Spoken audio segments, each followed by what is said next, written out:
TV Batuíra Portugal, para lá do amanhã.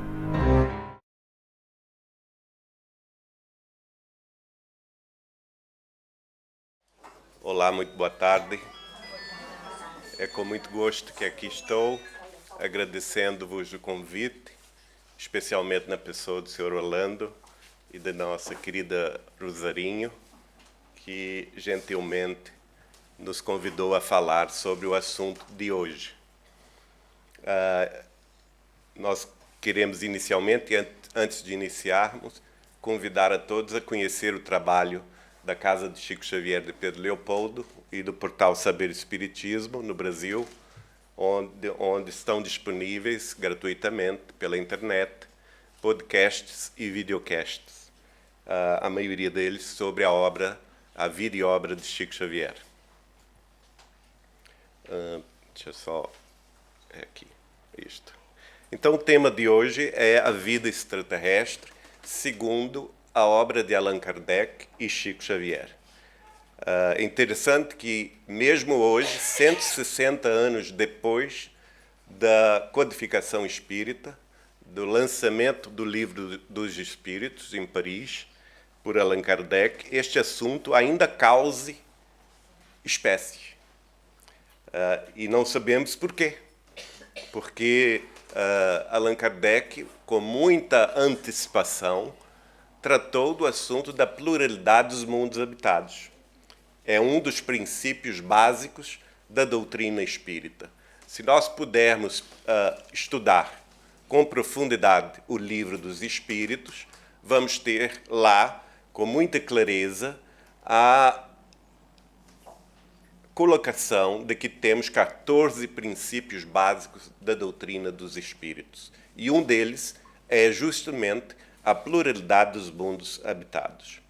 Então é um assunto que, inclusive, antecipa Kardec, porque o próprio Jesus, nosso Mestre e Senhor, havia feito referências sobre o assunto, naturalmente, que de forma velada, mas foi claro no registro de João Evangelista, do capítulo 14, versículo 2 de seu Evangelho, quando Jesus disse-nos que há muitas moradas na casa de meu Pai. Portanto, este assunto vai ser estudado por Allan Kardec com o título de Pluralidade dos Mundos Habitados. Quem quiser pode compulsar o Evangelho segundo o Espiritismo, especialmente no capítulo 3º, que vamos ver lá considerações bastante profundas sobre o assunto, trazidas por Allan Kardec. Mas, naturalmente, que com Chico Xavier, a mesma personalidade em vida diferente, este veio completar o trabalho iniciado em França no século XIX e no século XX no Brasil, trouxe-nos até hoje 504 livros publicados. Este slide já está desatualizado, porque diz 497 livros. Está vendo? E somente do final do ano para cá já somamos aí mais alguns livros. Através dessa obra extraordinária, nós podemos, naturalmente, nos aprofundar sobre o que os espíritos escreveram através dessas mãos abençoadas de Chico Xavier, iluminando-nos o pensamento e o entendimento para com a realidade de que todos nós somos espíritos imortais, que haveremos de vencer a morte do corpo físico, transpor os umbrais do mundo espiritual e entrar em contacto com diversas civilizações extraterrestres que nos acompanham. Alguns dos livros de Chico Xavier que vão tratar sobre o assunto, temos aí o livro A Caminho da Luz, de Emmanuel, o livro Justiça Divina, também de Emmanuel, o livro Renúncia, um romance espetacular de Emmanuel, o livro Cartas de uma Morta, que é de autoria da própria mãe de Chico Xavier, Dona Maria de São João de Deus. Aliás, é o primeiro livro de sua psicografia.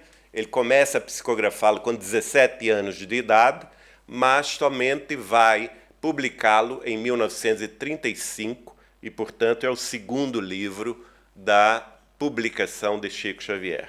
Outro livro que trata do assunto é O Consolador de Emmanuel e também de André Luiz, Evolução em Dois Mundos. Também tratamos do assunto, eu e Dr. Marlene Nobre, no livro Não Será em 2012. No programa televisivo Pinga Fogo, em 1971, Chico Xavier é a primeira personalidade do mundo a abordar publicamente, a primeira personalidade religiosa do mundo que vai abordar publicamente o tema da pluralidade dos mundos habitados e da existência de civilizações extraterrestres. Nesta oportunidade, através da TV Tupi de São Paulo, em 1971, por 2 ocasiões, ele vai responder diversas perguntas sobre o tema e vai dizer: e nós estamos no limiar de tempos novos em que a ciência descortinará para nós todos um futuro imenso diante do universo. E diz mais ainda: nós vamos compreender que fazemos parte de uma família universal, que não somos o único mundo criado por Deus. Então, Chico tem a coragem de dizer isto em cadeia nacional de rádio e televisão, dos Diários Associados de São Paulo, transmitido por todas as televisões do Brasil, e até hoje este programa foi o de maior audiência na história da televisão brasileira. Nenhuma Copa do Mundo, nenhuma novela até hoje superou a marca dos 94% de televisores ligados, acompanhando as 4h30 de entrevista de Chico Xavier ao vivo. Não é? É até hoje o recorde da televisão brasileira, que até hoje não foi batido, com o interesse da população sobre aquele homem diferente, que falava dos espíritos, que falava de outras civilizações, de mediunidade e, especialmente, de Jesus Cristo sob a ótica da doutrina dos espíritos. Nós separamos aqui um pequeno trecho desse programa para podermos acompanhar com os senhores. Você pode pôr o som? O som?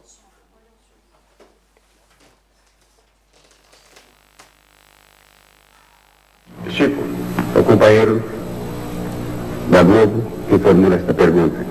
Nossa humanidade assiste neste momento a mais um lance dramático da corrida espacial, quando a Apolo 15 se encaminha para a Lua. Acreditam os mestres espirituais de Chico Xavier, se ainda em nossa atual civilização o homem poderá entrar em contato com civilizações de outros planetas? Estamos subordinando a resposta ao mesmo critério com que foi estruturada a informação para a nossa estimada entrevistadora que falou sobre a nova era.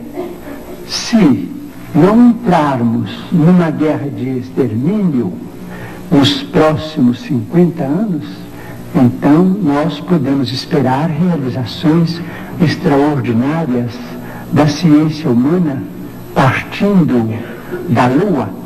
Então diz o nosso Emmanuel que está presente que quando Cristóvão Colombo perambulava pelas cortes europeias pedindo socorro para descobrir um caminho mais fácil para as Índias, muita gente considerou o programa dele como absolutamente inútil para a humanidade, que aquilo era uma despesa absolutamente inócua e que iria pesar demasiadamente no orçamento de qualquer povo, até que ele conseguisse o apoio de Fernando e Isabel, ou então os soberanos de Castela.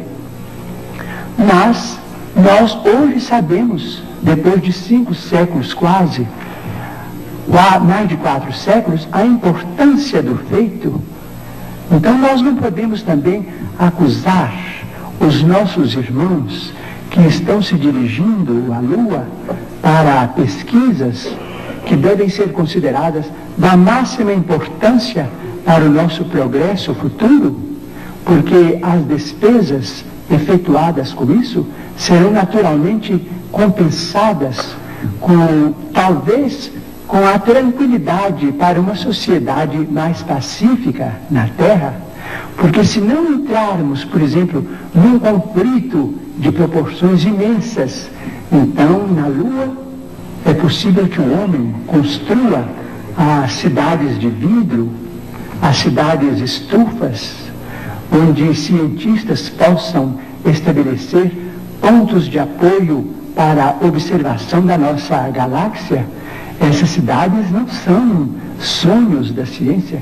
Essas cidades, naturalmente, com muito sacrifício da humanidade terrestre, podem ser feitas e provavelmente, vamos dizer, vai se obter azoto e oxigênio e usinas, vamos dizer, de alumínio e formações de vidro e matéria plástica na própria Lua para a construção desses redutos da ciência terrestre. E provavelmente a água será fornecida pelo próprio solo lunar. Então teremos, quem sabe, a possibilidade de entrar em contato com outras comunidades da nossa galáxia.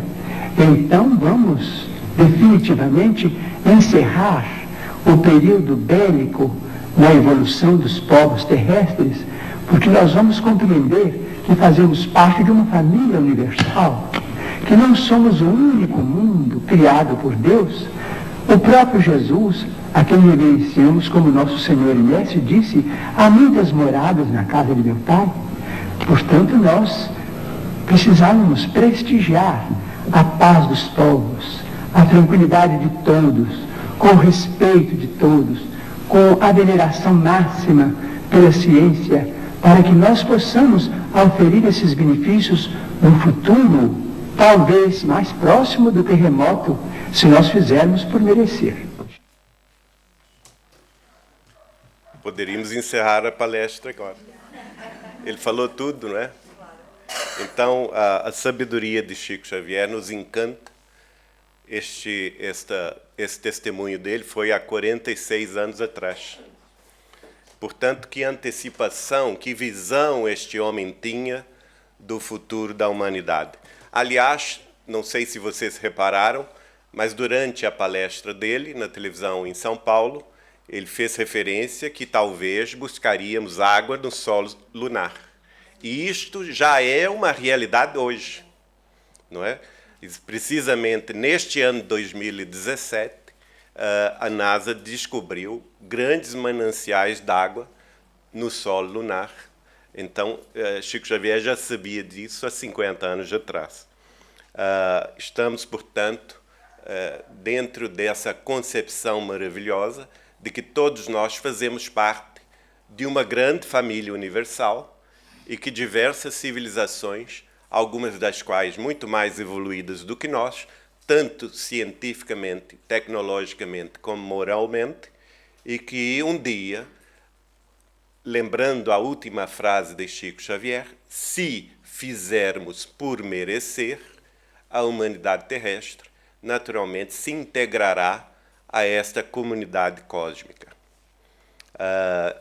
Para nós, aí há uma fotografia comigo na década de 80, ele vai entrar em detalhes sobre o que falei, escrevi com a doutora Marlene Nobre, no DVD Não Será em 2012, e no livro também Não Será em 2012, que primeiro a humanidade precisaria vencer um teste, uma prova, que são exatamente os 50 anos a que ele fez referência no programa Pinga Fogo, mas que comigo ele vai explicar que esse prazo de 50 anos começara quando o homem pisou a Lua a primeira vez, no dia 20 de julho de 1969. Não é? Então, nós estamos aí já no final deste prazo.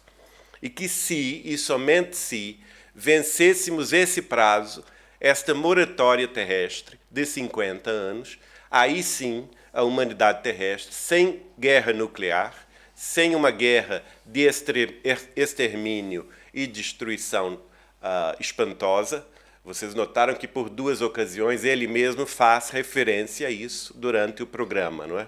Se ele faz referência ao prazo de 50 anos e faz referência por 2 vezes se a humanidade vencesse a tendência, o impulso bélico que ainda hoje domina as grandes nações militarizadas da Terra. E que se a partir daí, sim, nós estaríamos dentro de um merecimento e assim entraríamos, portanto, em conhecimentos mais profundos, com contato direto de civilizações mais avançadas.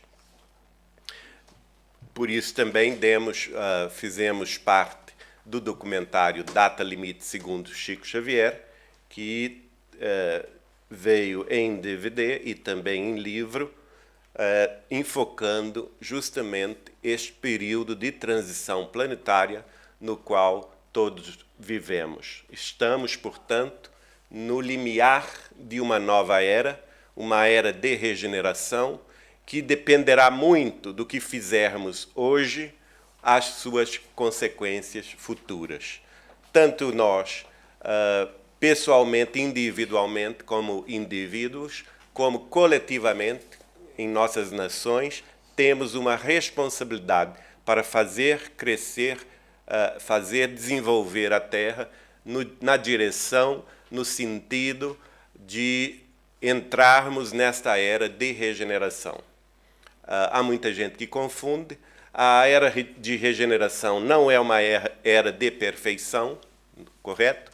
A era de regeneração abordada por Allan Kardec no livro A Gênese, no capítulo 18, Sinal dos Tempos, vai nos esclarecer que é a mudança de paradigma entre a sociedade materialista, voltada ao crime, às guerras, ao egoísmo, ao orgulho, que é característica de uma sociedade, de um planeta de expiações e de provas, onde o mal, a ignorância, o orgulho, a vaidade e o crime ainda prevalecem, mas com a mudança da sociedade, com a transição planetária, com a substituição de espíritos, este mundo vai gradualmente entrando numa outra era, a era chamada de regeneração, onde vai prevalecer o bem, a verdade, o amor, a fraternidade, mas ainda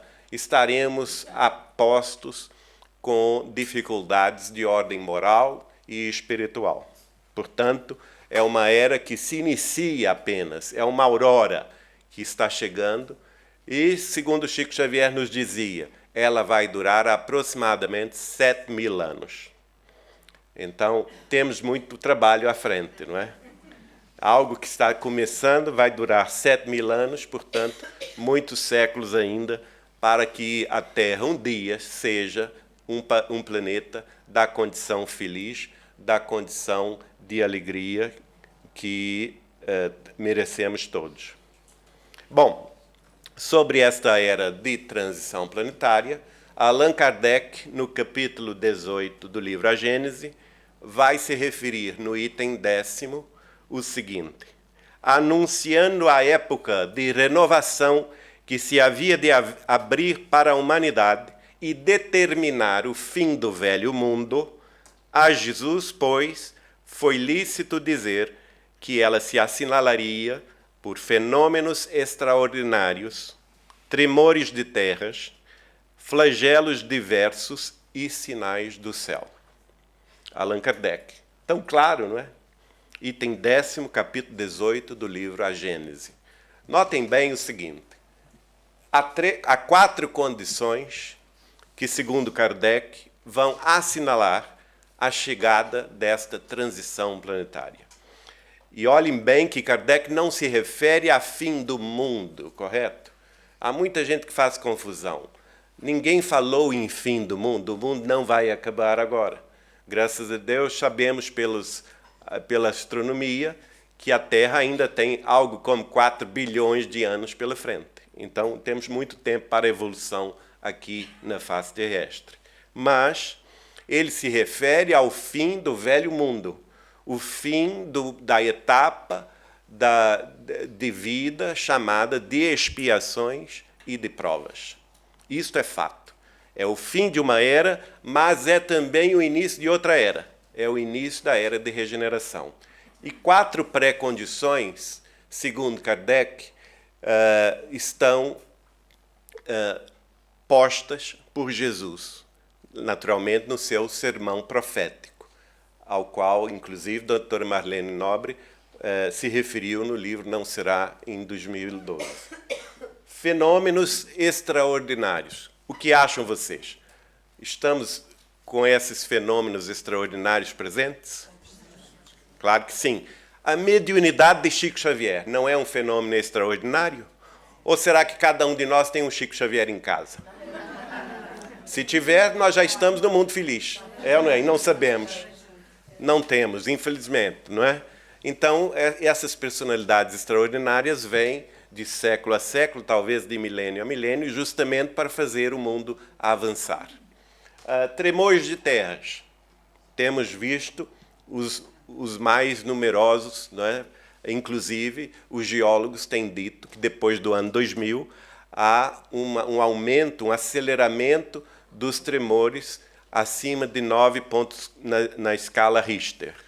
Não é? O que ocorria um tremor de 9 pontos na escala Richter a cada 10 anos, de 2000 para cá, já tivemos mais de 5 ou 6 tremores. Quer dizer, a frequência desses tremores tem se acelerado, inclusivemente com aqueles que mexeram com o solo dos oceanos, causando o que se chama de tsunamis, ou também, na época de Chico Xavier, ele falava os maremotos. Não é?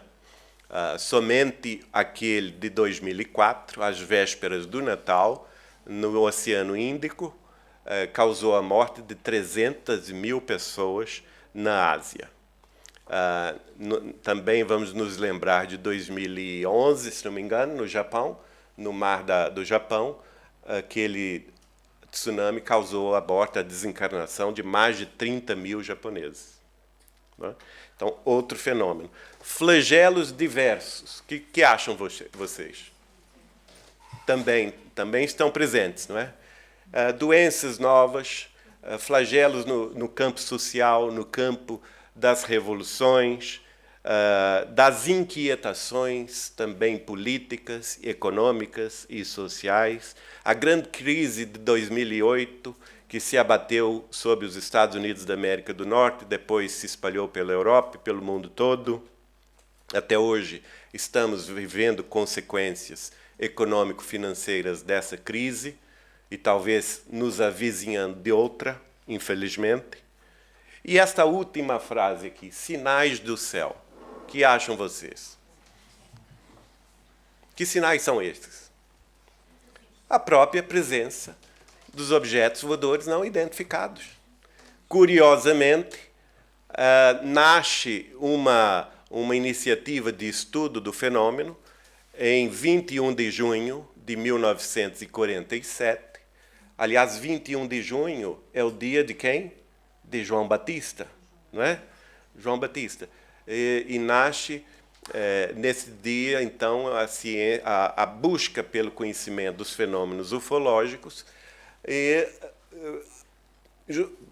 para pesquisar justamente o aparecimento dessas naves, desses avistamentos no mundo inteiro, que não coincidentemente vão se aumentar à medida em que as sociedades terrestres, as nações mais militarizadas, alcançam o domínio da bomba atômica. Não é? Ao final da Segunda Grande Guerra Mundial, temos o episódio em que os Estados Unidos da América do Norte ataca o Japão para finalizar a guerra e solta lá 2 bombas atômicas em Hiroshima e Nagasaki. E justamente a partir daí, o aumento do aparecimento de objetos voadores não identificados, ou seja, não são da Terra, não são identificados por nós, pelos nossos aparelhos, pelo nosso conhecimento, se acentua. E surge no mundo esse movimento de estudo desses fenômenos chamado ufologia. Na Revista Espírita de março de 1858, Allan Kardec vai tratar do assunto da pluralidade dos mundos habitados. E, curiosamente, ele vai dizer: por que a Terra, pequeno globo imperceptível na imensidão do universo, dentre tantas outras, seria a única morada dos seres racionais e pensantes? Que homem sensato poderia crer que esses milhões de astros que cintilam sobre nossas cabeças fossem feitos somente para recriar os nossos olhos? Qual seria então a utilidade desses outros milhões de globos invisíveis a olho nu? Kardec nos lança 3 perguntas extraordinárias. Notem bem, 90 anos antes de se fazer na Terra o início do estudo do fenômeno ufológico. Isso lá na Revista Espírita. E, de fato, se tudo que está à nossa volta, hoje a astronomia é muito mais avançada do que a época de Kardec, 160 anos já se passaram. A época de Kardec, por exemplo, não se conhecia a existência de outras galáxias. Se achava que tudo que se via no universo à noite era pertencente à Via Láctea. E não havia outra galáxia. Hoje nós sabemos que, pela astronomia, nós temos nada mais, nada menos do que 2 trilhões de galáxias. Cada uma delas imensamente grande, com centenas de bilhões de estrelas. E o nosso Solzinho é uma estrela só. E uma estrela diminuta, uma estrela comum. Cerca de 60% das estrelas da nossa Via Láctea são semelhantes ao Sol. Quer dizer, nada de especial tem o Sol. E mesmo no nosso sistema solar, na nossa, vamos dizer, na nossa casa interplanetária, a Terra, segundo Emmanuel, segundo André Luiz, e segundo Humberto de Campos, é dos mais atrasados pousos. É dos mais atrasados planetas. Então nós estamos aqui nos achando grande coisa, por quê? É ou não é? Por que orgulho e vaidade? Não tem sentido algum. E, de fato, se o homem tem a mania de ser o centro do universo, não é? O universo tem que rodar em torno do próprio umbigo. E, se isso fosse verdade, imaginem só a vastidão do espaço, desses globos, destes planetas, dessas estrelas, nebulosas, galáxias, tudo isso para divertir os nossos olhos à noite? Faz algum sentido? Nenhum sentido. É o que Kardec está mostrando há 160 anos atrás, quase. Não há nenhum sentido de pensar que tudo isso está inabitado, que é tudo para divertir os nossos olhos. Se isso fosse verdade, Deus seria um grande latifundiário, é ou não é? Uma fazenda imensa com uma casinha só, que é o caso da Terra. Não tem o menor sentido lógico. A doutrina espírita é uma doutrina de lógica, e nós temos que perseguir esse pensamento. Chegamos, pois, diz Kardec, a concluir pela pluralidade dos mundos habitados, e esse raciocínio é confirmado pelas revelações dos espíritos. Olha, notem bem, isso aqui é fundamental. Kardec não chega nessa conclusão sozinho, não é? Essa conclusão é corroborada pela revelação dos espíritos, com os quais ele teve contato. Todos esses mundos são habitados por seres corporais apropriados à condição física de cada globo. Gente, isso é extraordinário. A cabeça de Kardec, muito antes do seu tempo, já nos mostrando que a vida era diferente em cada globo, apropriada, portanto, às condições físicas de cada planeta, de cada globo, que não poderia ser igual, não é? E isso, para a época, é algo tão extraordinário, porque ele não tinha informações científicas que hoje nós temos através da astronomia, da física quântica e tudo que temos hoje à disposição da ciência, dos conhecimentos. Ele não tinha telescópios como nós temos hoje, que vão ao espaço pesquisar as imensidões,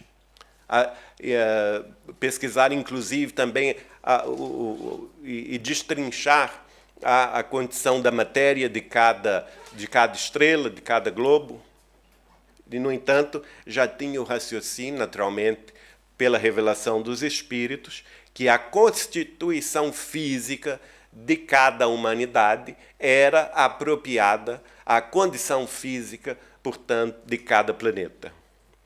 E que prossegue Kardec, que entre os habitantes desses mundos, uns são mais, outros são menos adiantados que nós, do ponto de vista intelectual, moral e mesmo físico. Isso é essencial para a nossa compreensão, não é? E Chico Xavier falava conosco sobre isto. Existem civilizações extraterrestres mais avançadas do que nós moralmente, intelectualmente e tecnologicamente, mas também há aquelas que são-nos inferiores. Há algumas, inclusive, que são mais evoluídas no sentido científico e tecnológico, mas moralmente inferiores à Terra. Então estamos diante de uma complexidade enorme que, inclusivemente, está sendo estudada pelo movimento ufológico através dos contatados, que têm relatado experiências diversas com as civilizações extraterrestres. Mas prossegue ainda Allan Kardec na Revista Espírita de 1858. Ainda mais, sabemos hoje que podemos entrar em relação com eles e obter informações sobre o seu estado. Sabemos igualmente que não apenas são habitados todos os globos por seres corpóreos, mas que o espaço é povoado por seres inteligentes, a nós invisíveis, por causa do véu material, e que revelam sua existência por meios ocultos ou patentes. Extraordinário isso. Olhem só a profundidade do pensamento de Allan Kardec, inclusive fazendo referência que entraríamos em relação com eles. Então, a comunicação com os seres extraterrestres não é novidade, tanto no sentido físico, nos contatos que hoje já temos na Terra, ainda que sejam velados, quanto também no sentido espiritual.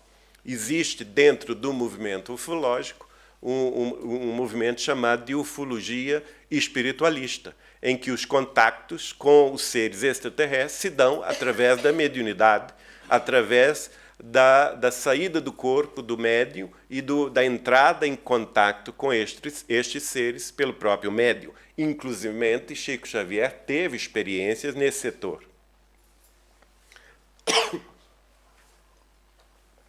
E mais, Kardec vai dizer que não somente os planetas são habitados, mas que o espaço é também. Olha só, desculpem. Que o espaço é povoado por seres invisíveis. Então está a revelar também a existência da multiplicidade de planos espirituais que nos são invisíveis aos olhos do corpo físico, simplesmente porque temos limitações do corpo, não é? Agora, o que não impede de que eles entrem em contato conosco através da mediunidade, através da comunicabilidade dos espíritos encarnados e desencarnados, e, portanto, tenhamos ciência e consciência da existência deles. Tanto é que Kardec fala que eles vão, apesar do véu material, eles se revelam por meios ocultos ou patentes. O meio patente, obviamente, é a mediunidade, não é? É o contato espiritual. E hoje temos também, no caso, a partir do século XX, a partir de 1949, os contatos físicos da chegada desses seres. Completa esse artigo na Revista Espírita, de 1852, Allan Kardec dizendo: assim, tudo é povoado no universo. A vida e a inteligência estão por toda parte. Nos globos sólidos, no ar, nas entranhas da Terra. Olha só. Kardec se referindo que existe vida nas entranhas da Terra. Tem gente até que vai se revirar no túmulo com isso, né? Mas é verdade. Os espíritos revelaram isso a Kardec e continuam revelando isso através da mediunidade, não é? A mediunidade de Chico Xavier, a mediunidade de outros médiuns que têm falado sobre essa realidade. Há também setores da ufologia que pesquisam isso. Então não é nada de novo, não é? Allan Kardec já fazia referência ao assunto. E até também ele refere-se às profundezas etéreas, ou seja, ao espaço que existe entre os planetas, os globos, as luas, os sistemas planetários, as nebulosas e as galáxias. Interessante que outro dia tivemos contato com um amigo de Chico, inclusive falando sobre este assunto da transição planetária e do prazo dos 50 anos que Jesus e as potências angélicas deram ao planeta, enfim. E ele confirmou que várias vezes ouviu a mesma coisa de Chico. E um dia, preocupado com as informações do Chico, ele perguntou ao Chico, ele chamava Chico de tio, então um dia vamos entrar em comunicação com uma civilização extraterrestre através dos nossos equipamentos? E o Chico respondeu a ele, muito mais do que isto. Vamos entrar em comunicação não somente com os seres de outros planetas, de outros sistemas, mas vamos também nos comunicar instantaneamente com outras galáxias. Olha só. Então, há um caminho imenso nesses 7.000 anos que se inicia agora, da regeneração planetária, para o avanço da ciência. Lembram-se do primeiro slide que pus de Chico Xavier, falando em 1971 no programa Pinga Fogo? A ciência iria descortinar ao mundo horizontes novos, não é? Cabe à ciência. O espiritismo, a revelação mediúnica, antecipa a ciência, como que provoca os homens para que os homens pesquisem e atinjam o objetivo do conhecimento e da sabedoria. Mas cabe, naturalmente, aos pesquisadores e aos científicos chegar nessa conclusão pelo próprio esforço. Nada é nos dado de graça. É preciso que a humanidade caminhe, não é isso? A evolução se dá, naturalmente, por esse intercâmbio, mas exigindo de nós o esforço da subida, tanto a subida intelectual, cultural, quanto a subida moral. Sem isso, nós estacionaríamos e não evoluiríamos a coisa a parte alguma. Então, Kardec completa. Haverá nessa doutrina alguma coisa que repugne à razão? Claro que não. É ou não é? Ao contrário, vai nos descortinar um horizonte extenso, um universo maravilhoso que está aí à nossa volta e que um dia haveremos de conhecer, não é? Não é, diz Kardec, ao mesmo tempo grandiosa e sublime esta doutrina? Sim, senhor. Sim, senhora. É grandiosa e sublime. Ela nos eleva, segundo Kardec, por nossa própria pequenez, bem ao contrário desse pensamento egoísta e mesquinho que nos coloca como os únicos seres dignos de ocupar o pensamento de Deus.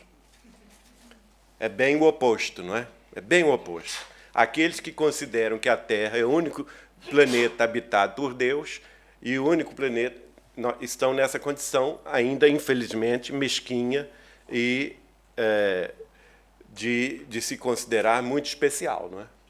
Quando, na realidade, nós não temos nada de especial. Tem um filósofo brasileiro, Sérgio Cortella, que costuma dizer que somos o subtreco do subtroço. E ainda nos consideramos alguma coisa, né? Grande bobagem. Bom, no capítulo 14 da Gênese, de Allan Kardec, na página 133, Allan Kardec vai se referir aos fluidos. E é importante nós estudarmos isso para compreendermos, pois, a questão da diversidade da apresentação física dos corpos dessas múltiplas civilizações extraterrestres, já que os fluidos são diferentes de acordo com a condição de cada mundo. Vamos ver, portanto, os espíritos revelando a Allan Kardec o seguinte: nos planetas desconhecidos que se estadeiam ao vosso redor, uma portentosa diversidade inimaginável se acha espalhada por tais moradas eternas que vagam nos espaços. Que maravilha, não é?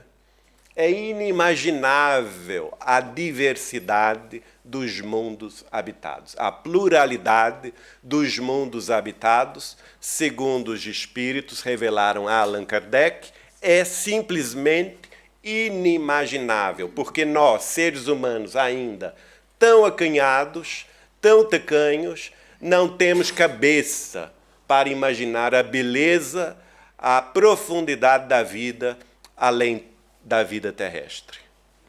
Isso está lá, portanto, na Gênese. Agora, no Livro dos Espíritos. Primeiro livro da doutrina, 1857, inaugura para o mundo o pensamento espírita cristão da doutrina codificada por Allan Kardec.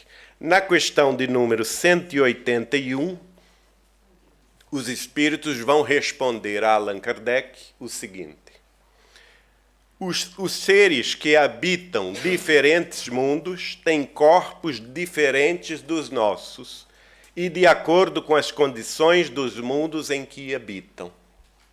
Esse envoltório, porém, é mais ou menos material conforme o grau de pureza a que chegaram. Está claro? É ou não é?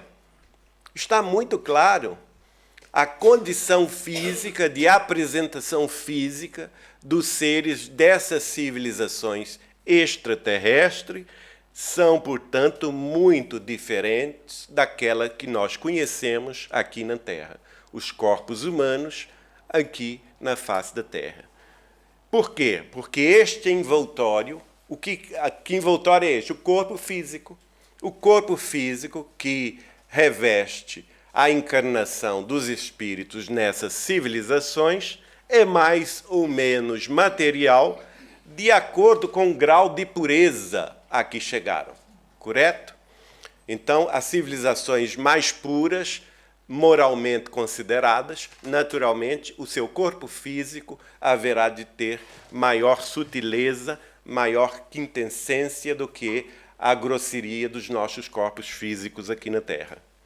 Em sintonia com essa revelação dos Espíritos a Allan Kardec, na pergunta 181 do Livro dos Espíritos, nós vamos ver o livro O Consolador de Emmanuel.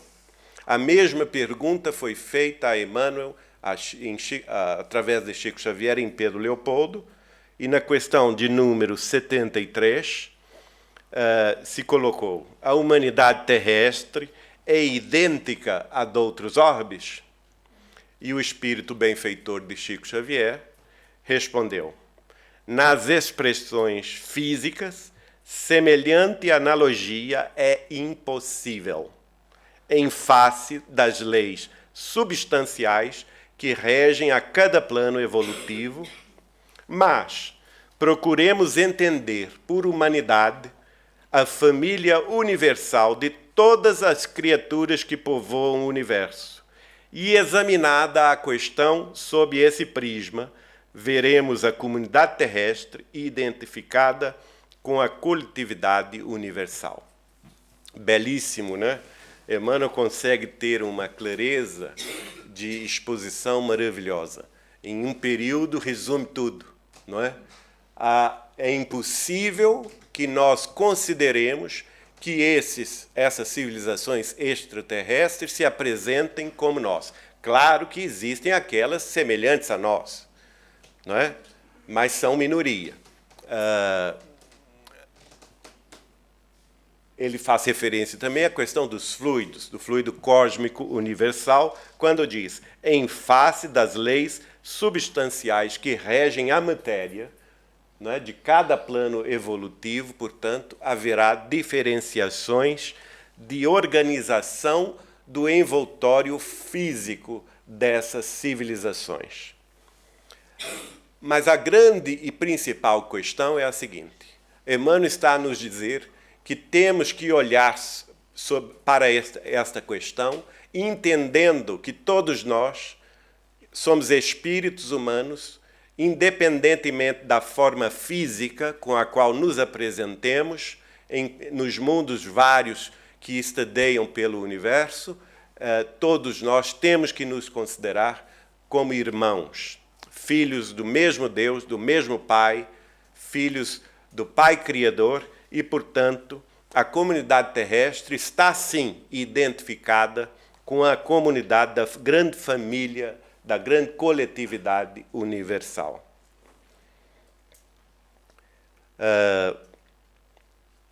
André Luiz vai entrar neste assunto com muita beleza no livro Evolução em Dois Mundos, que tem também no seu prefácio um arrazoado do espírito de Emmanuel, mostrando-nos a questão da imensidade das organizações do fluido cósmico universal. E ele diz assim: o fluido cósmico universal é o elemento primordial, onde vibram e vivem constelações e sóis, mundos e seres, como peixes no oceano. Que linda essa imagem, né? Como peixes no oceano, como se o universo fosse um grande oceano e cada mundo, cada sistema estelar, cada galáxia, um peixe imerso neste grande oceano. Nele, no fluido cósmico universal, operam as inteligências gloriosas que tomam o plasma e convertem-no em habitações cósmicas de múltiplas expressões, quais moradias que perduram por milênios. Formam, assim, imensos impérios estelares, e no seio dessas formações assombrosas se estruturam a matéria, o espaço e o tempo, oferecendo campos gigantescos ao progresso dos seres. Que magnífico isto, não é, gente? Essas inteligências gloriosas nós conhecemos uma só. Quem é? Jesus de Nazaré. É uma dessas inteligências gloriosas que já atingiram a perfeição dos seres angélicos e que, portanto, participam da criação divina na condição chamada por André Luiz no livro Evolução em Dois Mundos como co-criadores em plano maior. Então, são as potências angélicas, dentre eles nós conhecemos nosso Mestre e Senhor Jesus, que vão estabelecer, através do fluido cósmico universal, desse plasma divino a que se referiu Emmanuel no prefácio do livro Evolução em Dois Mundos. Esse plasma divino, convertendo em habitações cósmicas, ele chama aqui, vão construir moradias que perduram por milênios, milhões de milênios, que nada mais são do que os sistemas estelares, as estrelas, os planetas, as nebulosas e, por que não dizer também, as galáxias, que vão ser, a partir daí, vão oferecer ao espírito em evolução, ao espírito que está no caminho de se iluminar, de se encontrar com Deus, três condições primordiais: a matéria, o espaço e o tempo.